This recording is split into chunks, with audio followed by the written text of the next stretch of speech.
All right, so here we go. Do you We'll do get this one again. Yeah, yeah. so you have a quick story to start off with. We had a BFR course in Carroll Stream last weekend. That's right. So yeah, and a good question came up at the course. So Ben Weatherford came up, and he barely made it up here from Houston after the ice storm. And uh, anyway, so he came up, and the context of this story is that a well-respected clinician who does a lot of education, um, uh, very well spoken and very well liked on social media, and has a good following. And to be honest, like I've read a lot of his stuff. Like he's got some really good stuff, Mm-hmm. um, and have implemented a lot of it in clinical practice as well. But he kind of came out recently talking about how you don't actually need an expensive certification course, and you don't need an expensive device. And he specifically said you don't need to pay $5,000 for a BFR device. And on the surface, that just, that kind of sounds like someone um, just kind of spouting out maybe some warning to people that are looking into BFR, and maybe he's cost conscious. I don't know, but the topic of the conversation flowed um, quite nicely in that we almost like let it go. It was nobody said anything bad. It was everyone remained professional. We just have a difference in opinion. And so I wanted to just share a little bit of additional backstory in that while this gentleman made a comment about the price of the device, and it is expensive, and if you want a cheap BFR device, you will be able to find one. There's a new BFR company popping up every week. But we're going to talk about the safety reasons why that's a Yeah, bad idea. we think it's a bad idea. And if getting a cheap device is your only concern, don't go with a Delphi unit. Just don't. Like there are other ways that you can safely and cheaply possibly get some type of blood flow restriction into your clinical practice. But the context of this is that this gentleman had first originally reached out to Owens in order to get his staff certified, and also would have liked 2 complementary devices for use in his department, in his practice. Like let's just call a spade a spade. He wanted complementary certification for his team, and he wanted some devices. Like that's a big ask. I mean, these devices are very expensive. He wanted everybody certified, so that's an additional couple $1,000s. So he's asking for like tens of thousands of dollars, basically. He's asking for at least, I would say a minimum. I don't know how many people are on his staff, but let's just say he's at a minimum close to 15,000. Let's just say that. That's a big ask, And when Owens turned around and said, well, we got our priorities like somewhere else, like we've got like a lot of other stuff going on, and they just said, well, like while we respect and appreciate everything that's going on with you and your practice and everything, we're just like, we're not inclined to do that. Like if we honor that arrangement with you, then that kind of sets the precedent for people that ask really big things. So Owens Recovery just said, we're going to pass. If that means you go with a different BFR company or that sort of thing, so be it. Again, if you want a cheaper option, don't go with us. Okay.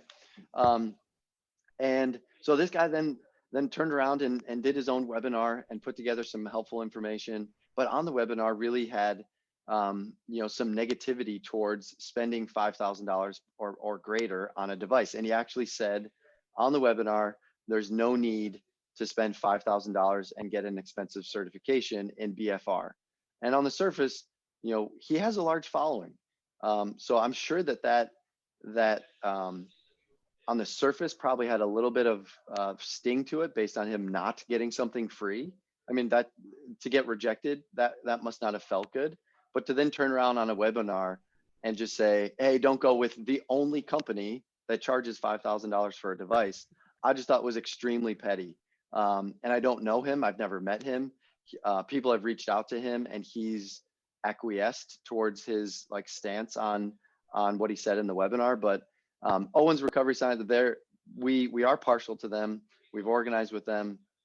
We will continue to organize for them. But I also felt like today, like it's our opportunity to defend them and to say they owe that guy nothing. They don't owe him an explanation. They've got so many studies going on right now. It wasn't even about the money. If you think about it, they're getting grants left and right for continuing to research and to study the effects of BFR. And they've got dozens, like their class list this year, they're gonna have dozens of private courses with major professional sports teams. They don't need to be bothered by $15,000. So I think if I were to speak for them, it's not about the money. It's about the principle of like someone just feeling entitled to ask for a big handout and then just saying no. So I think my respect for Owens goes up after this, and my respect for the other guy just, I mean, it has to go down, because I would never do that. I would never think like, hey, let's strike a deal, get my people certified, and give us a couple devices for free. Like I would never, like, who does that? So there's a couple of reasons why we wanted to address this topic right now, because that does harm to the public. Because ultimately, if more people go out there and think, well, this guy says we don't need a $5,000 device. Okay, I'm gonna get a $300 device or a $600 device, and that'll be good with patients, right? And so the safety component to that argument is really where I would prioritize my talking points on the price. If you are concerned at all about possibly hurting a patient, like I am, which we all should be. I which we think all that's should like be. the first thing that we have to do when we take that oath. That's right. Like, is this going to hurt someone? Okay, if possibly or unknown, I'm not doing it. I'm sorry. You know, I didn't learn dry needling. All right, let me back up. I didn't start needling patients and then go learn dry needling. Like, I had to learn and feel confident and competent with a needle in my hand before I ever even considered putting it into a patient. And the same goes for this. If I'm going to learn blood flow restriction, I'm going to want to learn the benefits and the limitations of every device out there.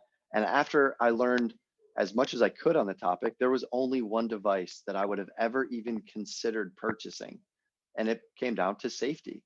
I know that the Delphi unit is the safest device on the market by far, hands down. And maybe I'll put it this way. If orthopedic surgeons are using the same company in their operating rooms, while not exactly the same device, if the same technology is being used by orthopedic surgeons in the operating room and they know that it's safe and they're having significantly less tourniquet issues in the operating room because of this Delphi unit, I think I can be sleeping at night, rest assured that our patients are equally going to be as safe in the orthopedic, outpatient rehabilitation setting. Mm-hmm.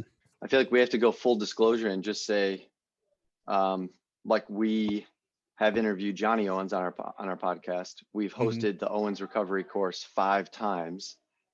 We are brand enthusiasts for what the Delphi unit does in clinical practice. And we and I don't want to speak for you, but we feel that it's the gold standard unit. And so let's just say, like, we're quite partial to the Delphi unit and Owens Recovery Sciences as a business. So I feel like we have to say full disclosure that what we're about to say is not coming across without a bias. There definitely is a bias, Yeah. Well, I talked to Ben about it, and I said, I hope you trust me about what I would say. And he was like, man, I fully trust you. And we've been so far. So this was his response. We've been so far down the weeds with them that it's almost like not even worth their time. Like they have so many clinical trials going on right now. They've got their own content that they are continuing to. This is Owens you're talking about. This is Owens. Like they just decided we're not going to be bothered by the 3 to 5 people that are just kind of pissing us off. We're just gonna just go do your thing. Go do what you want to do. Just go over there, because we're the actual entity that is working with the military, that is working with professional sports. So do they want to get into an argument with the Texans about a treatment program for Jadeveon Clowney, back in the day, or do they want to respond to some tweet or talking about you don't have to buy a $5,000 device, you can get whatever outcome you want if you have. And it's like, no, like you're kind of picking and choosing. So they're picking and choosing what information sets them out apart. Maybe that's like a fair way to talk about it, is that that saying you don't need a $5,000 device was like more out of spite for not getting what he wanted from that Yes. company. Yeah. So beware of the gurus. I personally can't stand the gurus. I can't stand the guys that come up, or girls that come up with their own method. Nothing is new. Like, Right. so, and the people that come out and say, I have the answer. It's like, no, you don't. You don't have the answer. Like you're not at the top of this clinical hill and looking down on the rest of us, thinking like you've made it and we all need to get to your level. Like that is so arrogant. Those clinicians, So, yeah, like they, and I don't want to speak for all of them because some of them have the world's greatest intentions, but as you well know, they say that the road to hell is paved with good intentions. So I love it when people admit that they have made mistakes. Like, hey, I actually 5 years ago I said this and I was wrong. When I was maybe on a broader scale, when was the last time you heard a politician go, you know what? 4 years ago when I was running for office, I said this and I didn't do that. I actually did something else. That's my bad. mhm. Well, do you think that maybe we'd have a little bit of a difference in the political setting if people just admitted they made a mistake? Why do people have to double down? Yeah. So, like, remember Ben Cormack talked about that at his class where he was like, these are 3 topics that 5 years ago I said this and I'm going to update it to this. And I like immediately, I like leaned into my chair and was like, I don't care what this guy says the rest of the weekend. This guy, like I trust this guy because that was genuine. It was not like, he didn't view himself as our superior. He viewed himself as someone who has a difference in opinion on topics like low back pain. And he viewed it as like his obligation to share the journey that he has been on. And I know he even said in the class, he does not treat as many people as we do. He's very open about it. So, one person, when I came back and talked to a chiropractor about Ben's course, he kind of had this slant like, I can't, and this is what the guy said, I can't go to classes where the person teaching up there and standing in front of me is telling me something that they don't implement themselves. And he had like judged Ben Cormack basically by saying, well, that guy doesn't see as many people as I do, so his information doesn't apply to me. And I was like, really? Like, really, you're going to have that short-sighted, kind of arrogance to like yourself and your own learning, that someone, like, you can't learn something from someone? Like, to me, that's, and this is an experienced doc. And to me, it was a very immature response to me trying to share with him some positives. Maybe I'm just eternally optimistic, but like if I go to a class and I don't agree with 90% of it, but I take the 10% away that I think is valuable and that I can apply to help the people that we're helping in our office, I don't view it as 90% of my time wasted. I view it as 10% earned. And so now I get it that not everybody views education that way. Where like if one thing goes wrong, we have the wrong tea at one of our seminars, people default to complain. That's like, okay, great. If you wanna complain about the 1% of the items, knowledge, content, if you want to complain about the 1%, so be it. I can't help you. Can't help you that 1%. But don't throw everything out that was positive that you did learn. Talk about the safety of the Delphi unit. I had an awesome screenshot saved from Kyle in the Owens group. Okay. That was him like answering. It was like a pretty long answer, but his response to somebody saying like, what do we think about these? The Owens is so expensive. These ones are like $300 or whatever they were. And this is from like a couple of years ago, I think. And he goes, I'll bite, man. But you need to understand that there's a lot of backstory, and the narrative those guys have scripted is false in many ways. The question is, what's the difference between the various hand pump cuffs on the market? The answer in this instance is Smart Tools has made a cuff that's wider. They're all hand pump cuffs that do not meet the expected standards of a Class 1 FDA listed tourniquet system. So if you're going to buy a hand pump cuff, I have no idea why you wouldn't just find the cheapest one you can find, because functionally there is no difference. When it comes to the use of a Doppler, one should ask the question: are PTs, ATCs, etc., operating within their practice act when using one? And if they are, then who taught them, and what were those people, and were those people within their scope of practice to teach that skill? There are important questions that I've not heard anyone discuss. Those are important questions that I've not heard anyone discuss. The classification of tourniquets was reduced from Class 2 to Class 1 in 1996 due to the development of the microprocessor by Delphi. That reduction in classification set up a scenario whereby there is no requirement for pre market investigation by the FDA. It's called a 510K loophole. What That's that right. means is if you're a registered manufacturer of medical devices with the FDA, then you can list a device without it being investigated to see if it meets expected standards. Essentially, the FDA is saying, we trust you. The problem is when, note I said when, not if, an adverse event happens, BFR will be blamed. People will begin to investigate and discover that the device being used didn't meet expected standards. You can do the math from there. But yeah, I've kept that saved on my phone because I've had people ask me before. But Yeah. I know that in the course they don't say that. What you just read, they don't Oh. say that about what they do is they share, you know that from the class. They share in the safety slides, they share that like not all devices are created equal. Mm-hmm. And Ben even said this time, if you want to put a blood pressure modifying device on someone's arm, it might as well be one that's actually an FDA listed device. So if you don't want our device, you should just use a blood pressure cuff. Because if you hurt someone, you can at least fall back on, well, this is an FDA listed device, and your punishment or your consequence is going to be significantly lower than if you just used mattress straps. Because right now there's no difference if you were to injure someone, there's no difference between mattress straps and occlusion cuffs. There'd be no difference. Or a rubber band Or a or rubber band. Yep. like, Or you get the guys that are they're just cranking. yeah, There's right. literally every single football player that I've treated from a local college. They've asked me, especially if they show up with an upper extremity injury and we put the tourniquet on.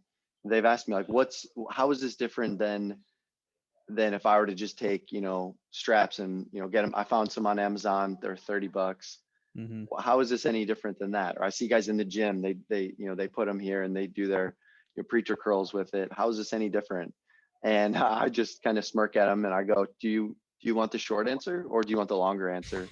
And they'll go, well, I'll take the short answer. And I go, not all tourniquets are created equal, and those that are more expensive are significantly more safe, and those that are completely at the mercy of someone's tension that they're going to create on their own in their arm, that could be significantly too much tension, and you could really harm superficial nerves, and you could really create damage if it's on for too long and too tight. So that's my short answer. And then they kind of look at me and they're like, well, what's the long answer?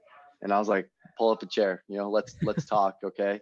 So then I do go into like the physics of the size of the cuff compared to, the thinner the cuff, the more pressure it takes to exert on the surrounding soft tissues. So you're Run through more of those real quick.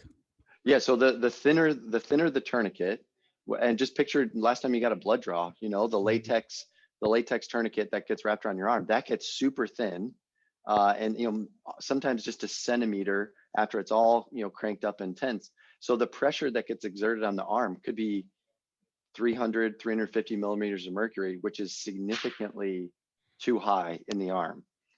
That won't negatively affect blood flow, and they talk about it in the course, but the superficial peripheral nerves do not like that high of a pressure for that long. So that's like worrisome, or risk number one is peripheral nerves. If you want to Mm-hmm. create a neuropathy, put a really narrow, small tourniquet on your arm or your leg and crank it really tight. That's probably the easiest way. The Not second, actually suggesting that. yeah, full disclosure, I'm not actually suggesting that. This is not medical advice. Thank you for that. the wider the cuff, the less pressure it takes to exert on the entire surrounding soft tissue. And so as a result, you get a full occlusion under less pressure. And then what we know is in the upper extremity, we back off the pressure 50% and well, 40 to 50%. And in the lower extremity, we back off the pressure anywhere from 60% to 80%. So you have to have a very reliable indicator as to what pressure you're exerting on your arm or on your leg, so that you can then take a percentage of that during your exercises or during your BFR training. And that's the point, that this, like that point right there, is how patients start to understand the importance of the first thing that we do, which is we take that PTP, or that personalized tourniquet pressure, where they lay on their back and we calculate what it takes to get full limb occlusion. And what I tell them is, look, you, me, our daughter Ava, who's 9, an NFL lineman, we all have very different sized thighs. So it would be irresponsible, and it'd be quite inappropriate for us to just pick a percentage of mercury and go, okay, like I guess 150 millimeters of mercury, that worked for Ryan. So that'll work for me, right? Because we have the same body shapes, the same body types, the same skeletal muscle, the same amount of fat, the same amount of connective tissue. Like, we're the same, right? And we know that you have to individualize the BFR. You have to individualize limb occlusion pressure. You have to individualize. You have to individually calculate limb occlusion pressure, so that we know when you're exercising, you can take the percentage of that limb occlusion pressure. And when I take $30 mattress straps from Amazon, I have no idea what pressure is going into my arm. And Right. that's where safety comes into question with some of these other ideas. And so you have that, you have the tapered cuff. That's also,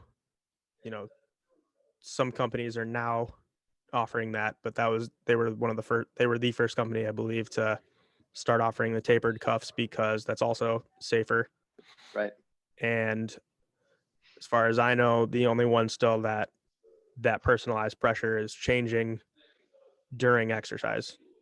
Right. Yeah, that's a key point, is that the microprocessor in the cuff on the Delphi unit changes when the pressure inside of the muscle changes as well. So maybe said differently, there's other devices out there that don't have this feedback loop. So as the muscle inflates, and it does, and the muscle swells if you're doing it right. And so the cuff now has to auto regulate that pressure that's being exerted on the muscle. So as you flex and contract muscle, your limb occlusion, or your blood pressure increases, so the cuff down regulates. And then as you relax muscle, the pressure switches. So patients will tell you the rest is not really rest, because the cuff just automatically reinflates to that specific pressure that you started off the session with.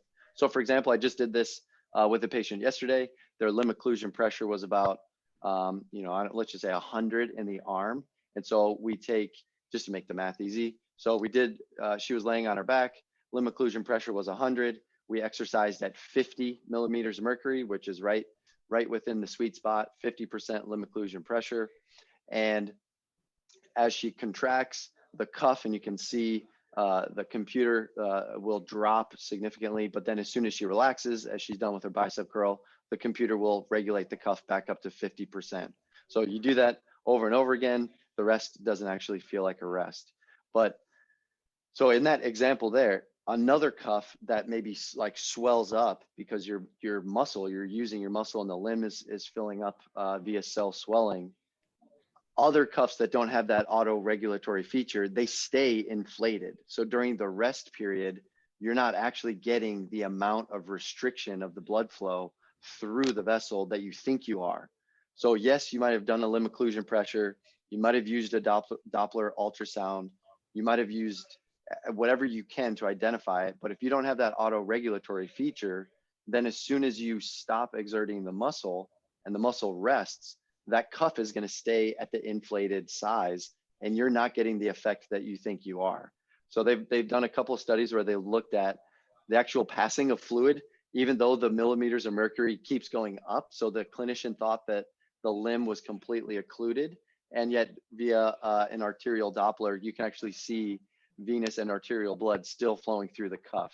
And that was significantly higher than anyone would be exercising through. So that's like a really interesting study, because we think that because the pressure was in the 300s for, I think it was not in the arm, but I think it was in the leg.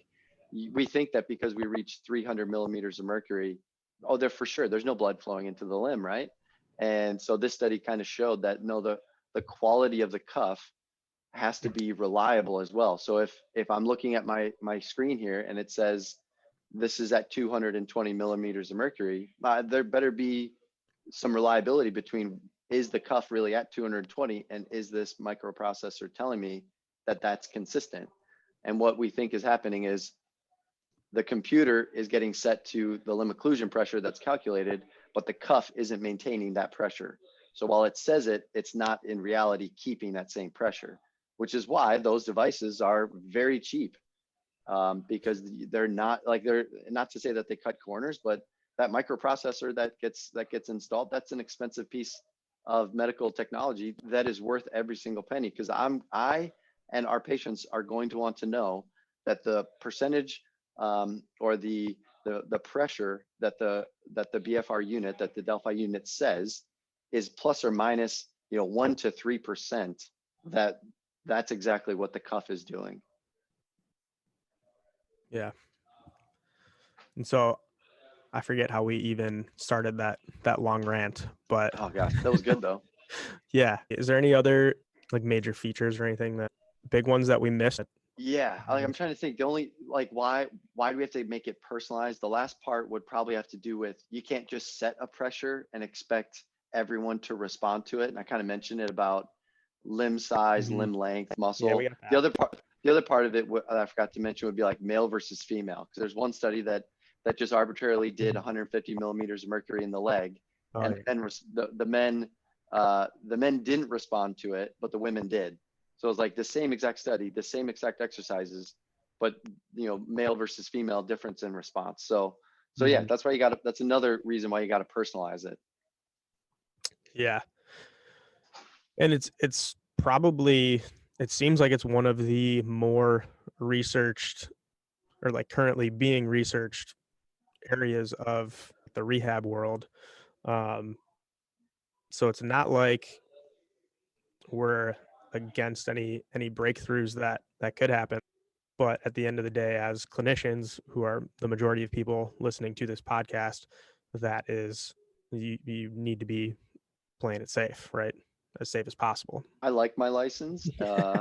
I While there's been a few adverse reactions to BFR, it it it still can be misconstrued, or it can still be, I shouldn't say misconstrued. And I don't want to say the word abuse. That's not the right. It can still be, um, bastardized, might be a bad, Yeah. but like it doesn't replace sound clinical judgment. And if I'm ever having just the hint of concern that this person might not respond well, I'm not putting a tourniquet on their arm. Like Mhm. that's my instinct. That's a good clinician's instinct as well, like yourself, and those who like actually can critically think rather than going like, I don't know, just whatever is trending or whatever is cool, whatever is hip, I'm going to do it because I saw it online. And I am so against that. I'm so against people finding exercises they see online, finding new devices online, and then just thinking this will solve all my patients' problems, right? And that's like short-term thinking that involves, actually, there's not a lot of thought. It's just like, oh, I see something over there, I want it now, and I'm going to do it in my practice. So I don't know. I think a lot of people who want to learn more about BFR, like they should take a course, and maybe take a few courses. Go to the other, go to an Owens course, and then go to a competitor's class.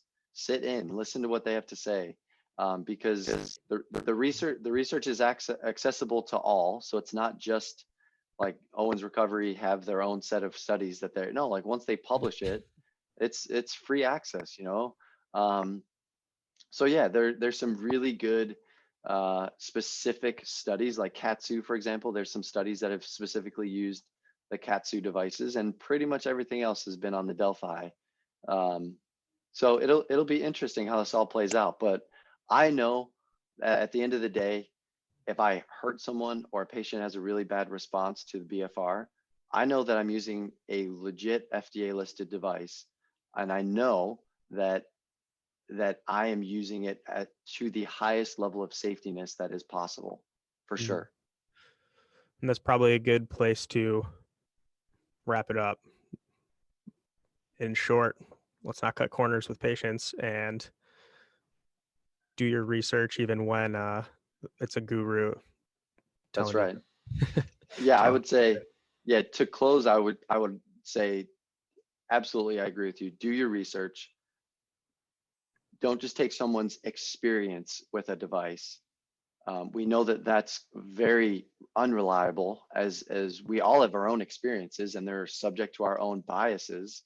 And so don't rely on someone's experience with a single device. Don't even rely on my experience with the Delphi unit. You know, get in front of a Katsu device, get in front of a smart cuff, get in front of a Delphi device, use it, experience it yourself, and then like come to a conclusion on your own. Don't just take our word for it. Like actually look up on the websites of these companies, contact the approved providers, ask if you can have a trial session. Like if anybody ever called me up and said, "Hey, I'm interested in, I'm a PT or I'm a chiro or I'm an athletic trainer. I'm interested in blood flow restriction. I saw you're on the Owens website. I'm wondering if I could come in and either watch a session or experience a session on my own." I'll say, "Heck yeah, come on in. I'll answer whatever question you have." And yeah, but like first come in and try it for sure. So don't take the word of someone online, and that includes me and you. Don't take the word, like, the words of gurus that have thousands of people following them. Do your research, find out what's safe, and ultimately, your patients will thank you, because if you do your due diligence, as Chris Johnson always says, like, a rising tide lifts all boats. And like, do your part to raise your own clinical practice, and by doing so, we all will rise with you along the way. love it. Anything else? Nope. That's it.